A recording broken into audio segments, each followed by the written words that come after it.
안녕하십니까. 유식 30송 제1송을 계속해서 공부를 하시겠습니다. 지난 시간에 1송의 첫 번째 제목을 나는 무엇인가 그렇게 붙였는데, 지금은 마음은 모양이 없다 하고 이게 제목을 붙였습니다. 지난 시간에 하신 공부가 아와법을 가설함으로 말미암아서 아와법이 존재한다. 그러면 나는 무엇인가입니다. 그러니까 나는 무엇이냐. 지금 실제로 이 불교에서 아법을 여러 군데서 아까 말씀드렸죠. 부처님의 입장에 아와, 보살의 입장에 아와, 무슨 아를 설명했죠. 이런 아가 그러면은 얼른 들으면 아가 있는 것처럼 있지 않아요. 그리고 또 이제 경전에서도 보면은 여시야문해서 아가 나오지요 지금. 그 경전에도 아가 있지 않느냐, 경전에도. 그런데 왜 없다고 하느냐, 분명히 있으면서도. 이렇게 이제 이 논사들이 질문을 하니까, 그래 거기에 있는 아와 법은 가설에서 있는 거야, 이렇게 한 말씀이에요. 이렇게 무슨 말씀이 되겠죠. 거기에 여시야문하는 아든지 어떤 입장의 아라든지 이런 아라고 하는 이 실체는 실제로 존재하는 것이 아닌데 가설에서 아법이 있다고 말씀하신 것이다. 이렇게 해서 가설 아법이라고 이렇게 해서 그 질문을 딱 대답을 해주신 겁니다. 그래서 거기에는 나란 무엇인가가 이게 제목이 붙을 수가 있죠. 그럼 이제 오늘 공부하실 부분은 유종종상전 이 부분입니다. 이건 종종상, 이거는 가지, 이게 저 종자종자인데 이게 가지가지, 갖가지 그러죠. 무슨 종, 이게 가지가지 모양과 가지가지 변함, 이것이 종종상, 종종전, 이것을 줄여서 종종상전 이렇게 붙여진 글입니다. 이게 그러니까 가지가지 모양과 가지가지 변함이 있는 것이다. 그러면은 아와 법을 가설함으로 말미암아 가지고 우리 눈앞에 보이는 모든 모양이 있단 말이죠. 또 이 모든 그 변화가 변하는 것이 있다. 그런데 우리 눈앞에 보이는 모양을 한번 자세히 한번 우리가 생각해 봅니다. 똑같은 물건이라도 사람의 역량에 따라서 보이는 것이 각기 다릅니다. 똑같은 물건이라도. 그래 이제 조금 극단적인 예를 들면은 호랑이는 흰색을 보질 못합니다. 그리고 강아지도 눈을 못 봅니다. 눈을 못 보기 때문에, 그렇기 때문에 아무것도 안 보이면서 몸뚱이에 뭐가 차갑게 떨어지니까 눈만 맞으면 막 강아지가 벌쩍벌쩍 뛰거든요. 그런데 이제 강아지의 소견에는 눈이 안 보이는 거예요. 강아지의 소견에는. 그러면 눈이 이게 실제로 강아지에게는 존재하는지 안 하는지. 근데 우리는 지금 존재한단 말이에요. 그러면 또 이제 우리 이 불교에서 가장 많이 쓰이고 있는 그 아귀라고 하는 귀신 아시죠? 아귀. 아귀라는 건 뭡니까? 배고파서 굶어 죽는 배고픈 귀신이에요. 배고픈 귀신. 이 귀신은 몸뚱아리는 수미산만큼 크고 목구멍은 이제 바늘구멍밖에 안 되는데, 그냥 바늘구멍밖에 안 되는 그 목구멍으로 넘길 수 있는 건 물뿐인데 물이 오물로 보이는 거예요. 물이. 근데 우리 눈에는 물이 깨끗한 것으로 보이죠. 그러니까는 똑같은 것을 놓고도 우리는 깨끗한 개념을 가졌기 때문에 깨끗하게 느끼는데, 그 아귀는 그것이 오물로 보이니까 그걸 먹을 수가 없는 겁니다. 그래서 일생을 굶주림에서 허덕이는 그 귀신이에요. 또 이제 자세히 이렇게 우리가 이게 실상 하나하나를 추궁해 보시자고요. 고춧가루 속에 고추 속에 들어가서 있는 벌레는 말이죠. 크기가 천국이요. 고추 속에가. 이걸 밖에다가 거기서 빼다가 다른 데다 놓으면은 못 살아요. 그것뿐만 아니라 저기 우리 저 분뇨통에 있는 버러지들도 거기서 빼다가 깨끗한 방에다 놓으면 다 죽어버린단 말이야. 이거 똑같은 현실입니다 지금. 현실인데 그것을 인식하는 것이 이와 같이 다르단 말이라요. 그걸 인식하는 것이. 지금은 상당히 극단적인 비유를 들었지만은 그러면 사람과 사람끼리의 그런 차이가 없느냐? 그보다 더 많은 차이가 있습니다. 사람과 사람끼리에도. 그 뭐냐? 그렇기 때문에 이렇게 해야 옳다. 이 모습이 가장 좋다. 이건 소용없어요. 사람과 사람끼리 어떤 분은 어떤 사람을 보고 아주 미인이라고 그러는데 어떤 사람은 그 사람을 보고 아주 미인이 아니라고 그럽니다. 그 똑같은 현실이에요. 똑같은 현실. 예? 그와 같이 다르단 말이죠. 그래서 각가지 모습이 이것이 좋은 물건이다. 이것이 선이다. 악이다 하는 것은 아와 법이 가설됨으로써 그와 같은 현상이 일어난다 이 말이라요. 그러면은 있는 실상을 바로 보려고 그러면은 어떻게 해야 바로 볼 수가 있느냐? 아가 없어져서 봤을 때의 실상이 바로 보인단 말이죠. 무슨 말씀인지 아시겠죠? 그러니까는 사람에서 떠나서 본다면은 보이는 실상. 예를 들면 이게 미충들, 벌레들이 벌레의 입장을 떠나서 만물을 볼 수 있는 시각. 이것이 진정한 시각이란 말이라요. 미충의 시각에는 깨끗하고 더러운 것이 없어요. 깨끗한 게 어디겠습니까? 이거는 전부 갖다 놓으면 더러운 놈들인데 이놈들은. 그래서 가지가지 모양을 우리는 이것은 좋은 것이다 취하지만은 그것이 실이 아니다. 이것은 나쁜 것이다 우리가 멀리 하려고 하지만은 또 어떤 쪽에서는 그것만 챙기는 데도 있다. 그렇죠? 그래서 종종 상이 있는 이유가 뭐냐? 아법이 가설됨으로써 그렇다. 그러면은 이 실제로 또 종종 상이 어떻게 합니까? 가지가지로 이 전한다 이것은 굴릴 전자인데요. 이 굴러간다 하는 굴릴 전자인데 이 굴러간다 하는 것은 굴르니까 어떻게 돼요? 변하지요. 그래 변하는 모습이란 말이죠. 그러면은 이 세상은 찰나에도 900생멸을 한다고 그러죠. 1찰나에 900생멸을 한다. 그런데 이제 찰나의 개념, 그 인도의 시간 개념은 지금 저희가 그 추정이 불가합니다. 그 1찰나가 어느 정도의 시간인지는. 그러나 1찰나는 학설에 따라서 1초에 900분질이라고도 하고 1600분질이라고도 그럽니다. 1초 똑딱하는 이 순간에 1600분질이 1찰나라. 그렇다 하면은 이 1찰나의 1600분질인 이 짧은 시간에 부처님 말씀에는 900생멸을 한다 그래요. 900생멸을 한다 그러면은 지금 우리 눈앞에 보이는 여러분들의 얼굴은 1찰나에 900번 변하는 거예요. 그런데 그것이 보입니까 우리 눈에는? 안 보이죠. 그런데 900번 변하는 것은 현실이란 말이라요. 가상이 아니거든요. 실제로 변하는 건데 그게 안 보이는 거예요. 그 900 그러니까는 그렇게 많이 변해버리는 모습 그 이전의 것만 보는 거예요. 우리 인간은 상대방을 볼 때에 실제를 절대 볼 수가 없어요. 전부 환영만 보는 거예요. 이미 변해버린 뒤에 훨씬 이거 변하고 난 다음에 보고 그러기 때문에 그 모습을 볼 수가 없습니다. 그와 같이 이 가지가지 모습은 신속하게 변하는 거예요. 그런데 신속하게 변하는 그 당처 실상을 우리는 이 중생은 볼 수가 없어요. 그리고 어떻게 해야 보겠습니까? 역시 아가 없는 눈에서만이 그게 보인단 말이죠. 그럼 여기서 사물의 실상을 볼 수 있는 방법 이건 뭐냐? 삼매입니다. 그래서 공부를 하는데 절대 삼매를 체험하지 않고서 어떠한 말도 어떠한 경지도 어떤 경험도 자신 있게 설명할 수가 없어요. 하나도 자신이 없습니다. 그리고 삼매는 어디에서 오느냐? 일단 삼매는 정지가 되어야 되는데 이 유식을 공부하지 않으면 절대로 삼매를 온전하게 이해를 할 수가 없습니다.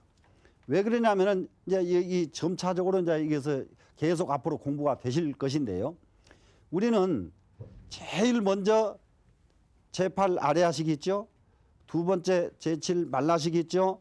제6 의식이 있죠. 우선 제일 먼저 이 세 가지 의식이 있습니다. 이제 이 세 가지 의식에서 거기다가 제6 의식에다가 안, 이, 비, 설, 신 이 5가지 의식 합치니까 8가지 의식이 있단 말이에요. 그 8가지 의식이 귀는 귀대로 가고 눈은 눈대로 가고 코는 코대로 가면 어떻게 돼요? 귀가 귀 노릇을 못하고 눈이 눈 노릇을 못하고 코가 코 노릇을 할 수가 없습니다. 그럼 어떻게 해야 되느냐? 눈이 갈 때는 눈이 집중을 할 때는 귀도 따라서 집중해야 되고 코도 따라서 집중하고 안입이 설신이 이 육근이 한 군데에 같이 집중해 주는 것, 같이 집중을 해줘야 이것이 삼매에 들 수 있는 방법이에요.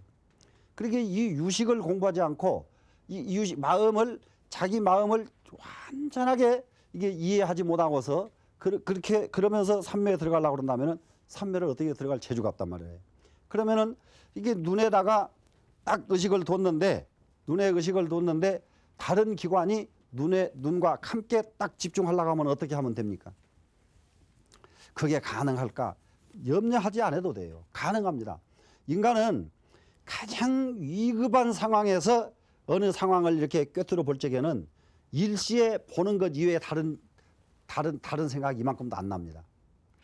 아주 위급할 적에 예를 들어서 적군인에게 쫓기고 있다고 판단됐을 적에는 여기서 조그마한 거리도 뛰지 못하던 사람이 몇 배를 넘어서 뛸 수는 힘도 나옵니다. 인간은 한 군데 여기다가 몰입하지 않으면 안 될 만큼 급박한 상황이 오면은 전부 몰입이 돼요. 그러면은 수행이라는 것은 뭐냐 그러면은 아직 그렇게 이게 그럴 상황이 아닌데 그런 상황을 만들어 가면서 수행에 들어가는 것이 수행자예요.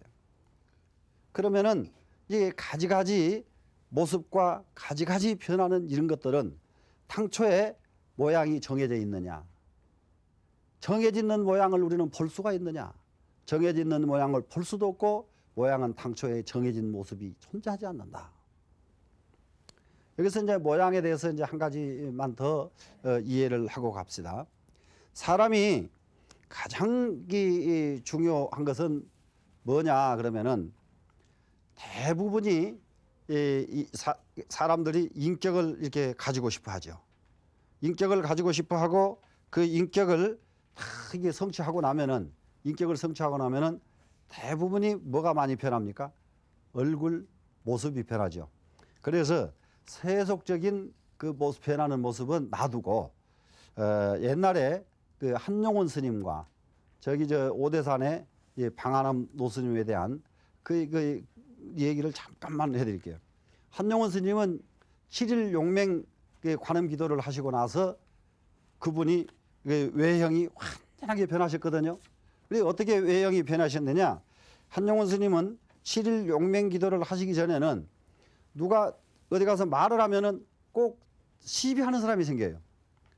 그게 뭐 이래도 되겠는데 왜 그렇게 주장하느냐? 그 시비하는 사람이 생겨. 그러면은 같이 논란이 되면은 끝이 안 나고 말아. 그런데 7일 용맹 기도를 하는데 어떻게 하셨느냐? 그래서 우리는 이런 부분에서 한번 이게 교훈을 삼아야 된다. 이 낙산사 홍련암에서 이 관음 기도를 하시는데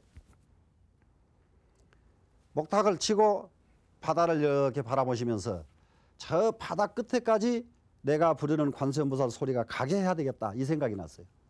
그래서는 바다 끝까지 수평선 끝까지 자기 소리를 보내려고 관세음보살 소리를 질러보니까 자기 한용운 스님 소리가 대단히 우렁차고 큰 소리인데 가다가 끊어져 버리는 거예요. 이 바다에는 소리가 멀리 안 가요. 바다가 탁 끊어져서 여기서 이분이 내 이 큰 소리가 이게 수평선까지 못 간단 말이냐. 내가 끝까지 그 수평선까지 내 소리를 보내야 되겠다.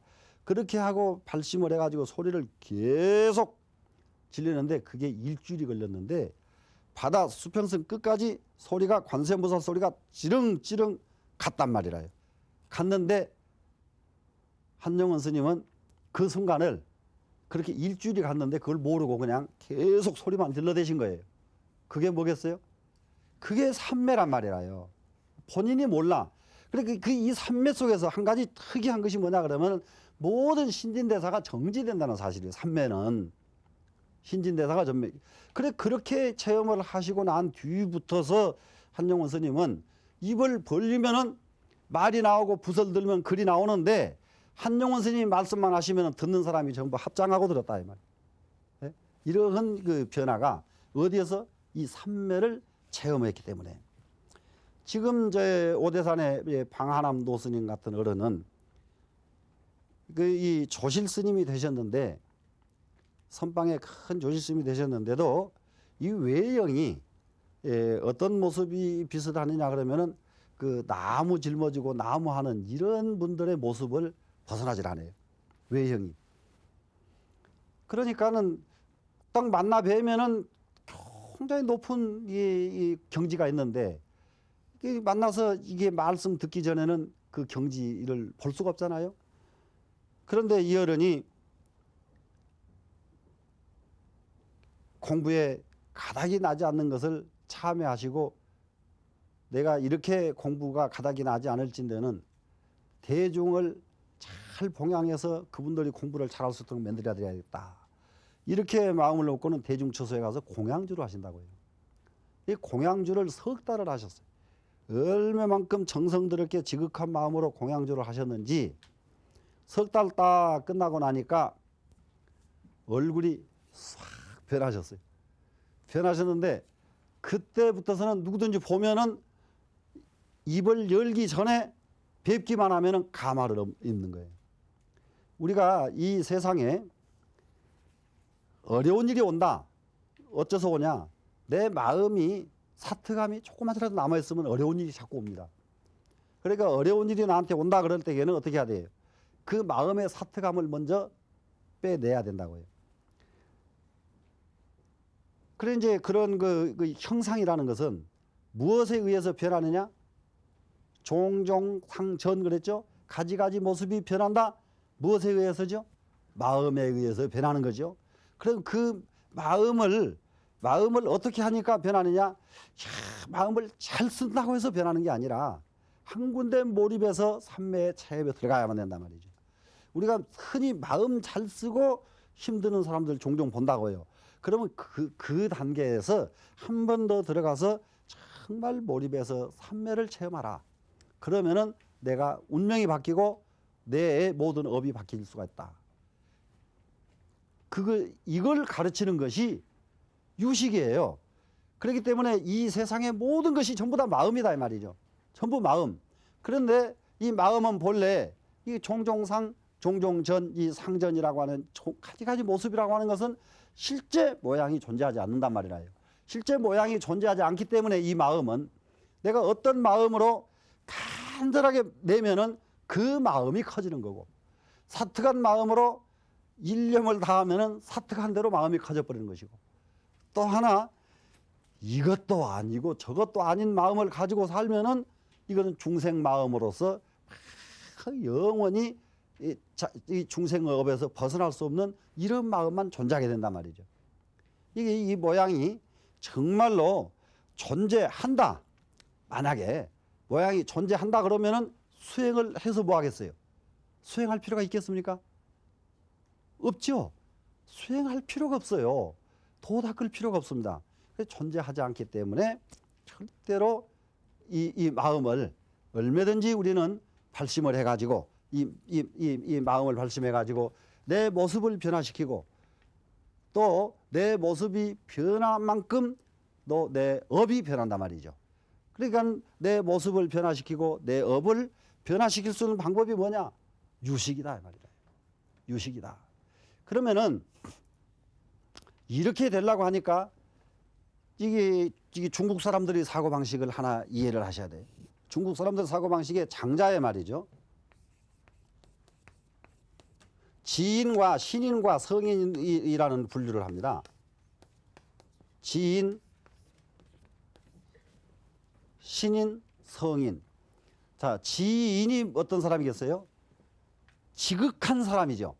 지극한 사람이라는 건 어떤 것입니까? 지극히 최선을 다하는 사람이죠. 지극히 최선을 다하는 사람. 그런데 지극히 최선을 다하는 사람은 어떤 사람이 지극히 최선을 다하는 사람이냐? 자기가 없는 사람이다. 내가 없는 사람. 지극히 최선을 다하는 사람. 자기가 없는 사람이에요. 그러면 이 신인이라는 것은 어떤 개념입니까? 신인이 뭐예요? 신격화됐다 그러잖아요. 그러니까는 요즘 보니까 이제 그림 그리는 분도 그림을 아주 뛰어나게 잘 그리면 뭐라 그래요? 화성, 뭐 이게 성의성까지 붙이대요. 그러면 신의 경지에 이르렀다. 신기에 이르렀다. 이러면 신인이란 말이죠. 신인은 무공, 신인은 공로를 주장하지 않는단 말이죠. 그러면 이 성인은 어떠냐? 무명이다. 장자에 이렇게, 자 보세요. 여기는 지인과 신인과 성인 이 세 가지를 놓았는데요. 이 세 가지는 어떤 사람들입니까? 전부 한 분야의 달 한 분들이죠 지금. 예? 달인이다 말이에요. 지인도 달인이고 신인도 달인이고 성인은 달인에서 벗어난 분이 성인이고. 그렇죠? 그러면 이 지인, 신인, 성인 이렇게 이 달인의 경지에 가려고 하니까 어떻게 해야 가집니까? 전부 뭐가 없어요? 내가 없죠. 내가 없어요. 이 달인의 경지에 지극한 사람이 되려고 하니까 내가 없다.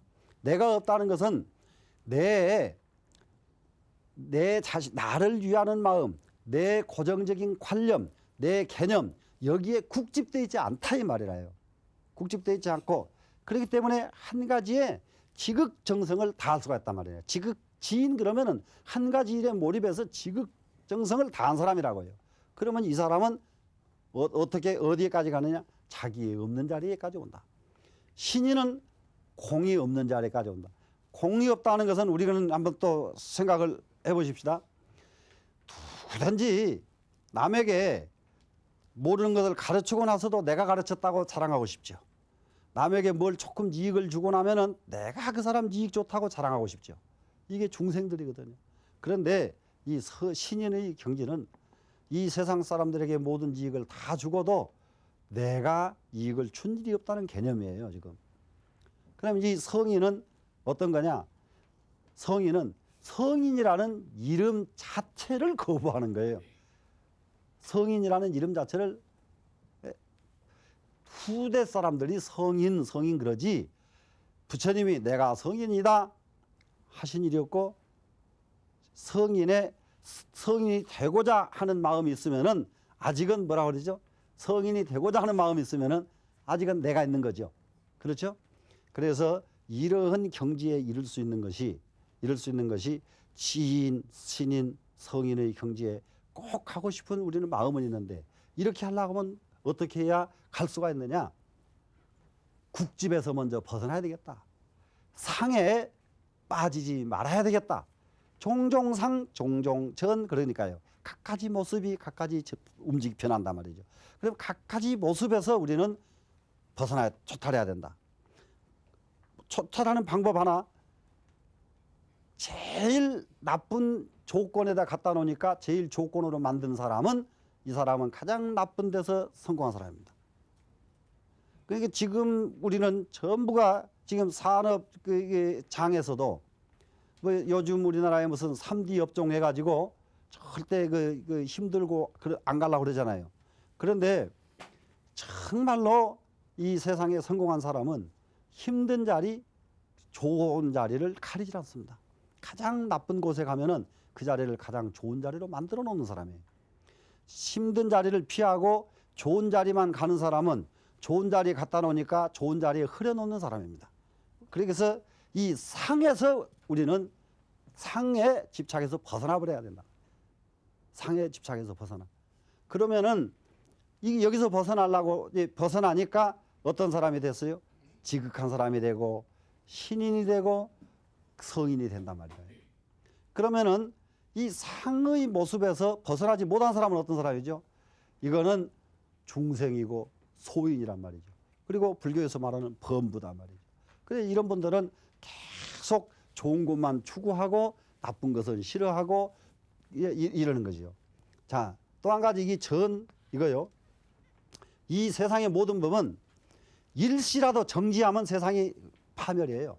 일시라도. 이 세상은 흘러가야 돼. 물 흐르듯이.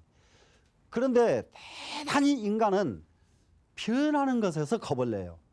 변하는 것을. 이 세상의 이치는 움직여서 변하는 거예요. 그 변화에 조금 더 두려움이 없어야 됩니다. 변화에 두려움이 없어서 자체적으로 변화를 내가 앞에 가면은 이 변화에 내가 끌려가지 않지 않아요.